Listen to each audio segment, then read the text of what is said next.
Salam dostlar. Bilmeden bu günleri futbol oynuyoruz. Karar veremedim. Yanımda bacım Gaya var. Bir de yan şerifine.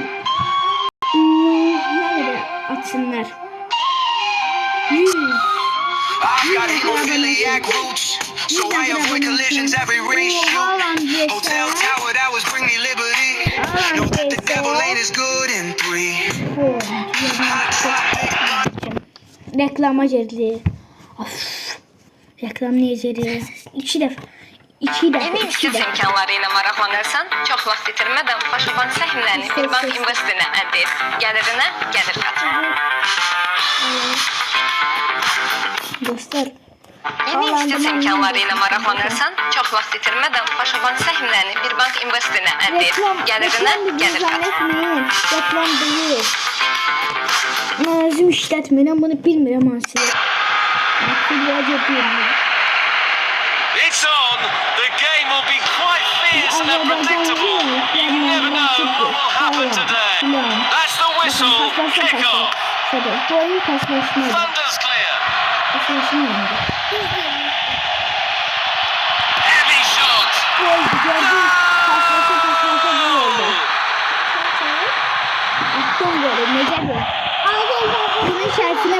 Bunun şerefine abone olun. Bunun şerefine abone olun. Abone olun, abone. There goes the ball. Haaland'ı bakın görün. Carrying the ball 26 forward. futboluydu.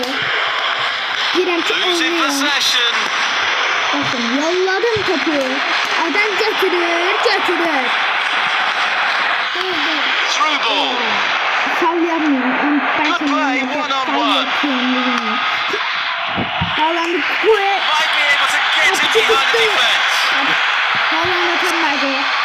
Bu şerefine abone olup istiyorum. Sending it deep. Atacağım bir tane gol. Nice long ball. Bir tane gol. Through ball. Nice through ball. Foul given.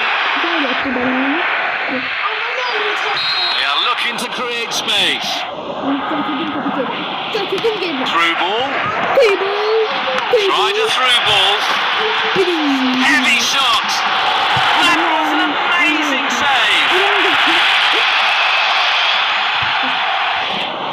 Carrying the ball forward. That's a definite foul. It looks like a final warning from the referee, but still no card. Bakın görün ne oldu. Sıçtırıp alacağım. Into open space. Clear sight of goal. Gol bittikten biri vermedim. Denied by the keeper. Impressive. Yolladım topu yardımıyor bizimkiler. Losing possession. Şinakırmanın üstüne cümlüyor. Might be able to get him behind the defence. Losing possession. Güzeli. Through ball. Güzeli. Tried a through ball. Yaktırdan biri vermedim. Fails to keep the ball. Beğendim mi? Hansı içeride? Good play, one on Siz one. onları yazmayı What brilliant anticipation from the goalkeeper.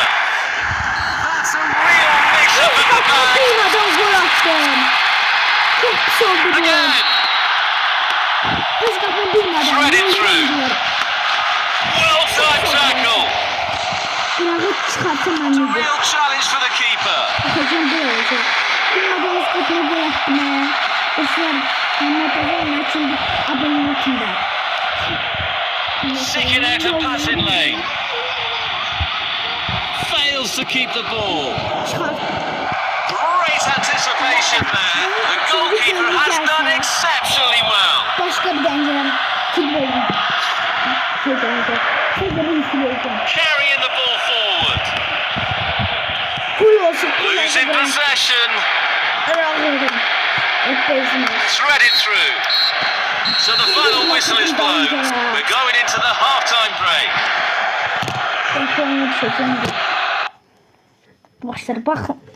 Kim reklamı hoşlanmışsa Yeni investisiya imkanları ilə maraqlanırsan, çox vaxt itirmədən Paşabank səhmlərini bir bank investoruna əldə et. Gəlirinə gəlir qat.